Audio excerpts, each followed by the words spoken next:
Hi, I'm Karl Konrad and welcome to IMI News Update. The arrival of the new second 485 visa laws have been anticipated for some time, but on last Friday the details have finally been released. Depending upon where you have lived and studied, you can obtain a second 485 visa for 1 year or 2 years.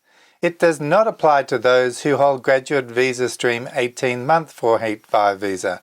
So let's get into it. The purpose of the regulations is to encourage international students to study in regional Australia on student visas and to continue living in regional Australia on temporary graduate visa. Firstly, the most important thing to understand that if you have studied in Sydney, Melbourne and Brisbane for your Australian qualifications that led to the grant of your first 485 visa, you will not be eligible for the second 485 visa. Most of you know that the first 485 post-study workstream visa has the following initial grant periods. For the bachelor degree, including honours, it's 2 years. For the master's by coursework, it's 2 years. For the master's by research, it's 3 years. And for a doctoral degree, it's 4 years.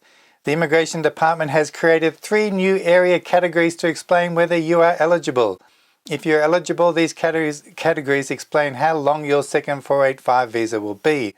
Whether you get 1 year second 485 visa or the 2 year second 485 visa will depend on the area in which you have studied to gain your first 485 visa.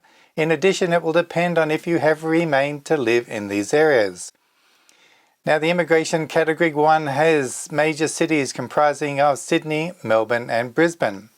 Category 2, the cities and major regional areas, which are Perth, Adelaide, the Gold Coast, Sunshine Coast, Newcastle, Lake Macquarie, Wollongong, Illawarra, Canberra, Geelong and Hobart, and you will get 1 extra year. Category 3, regional centres and other regional areas, including other regional locations than those in Category 2. You can get 2 extra years. However, it's not as simple as looking at these categories to determine if you will qualify for 1 year or 2 year second 485 visa. Those who have studied in Category 1 cities to obtain their 485 visas are not eligible. Those who have studied in Category 2 or 3 in order to gain their first 485 visa, it is the first thing actually to determine. The second thing to determine is whether you've continued to live in Category 2 or Category 3 area whilst holding your 485 visa. This compulsory residency requirement is that you have lived in a regional area Category 2 or Category 3 for at least 2 years before you apply for the second 485 visa. If your family is with you in Australia on the 485 visa, then we hope they have been living with you to keep your application simple.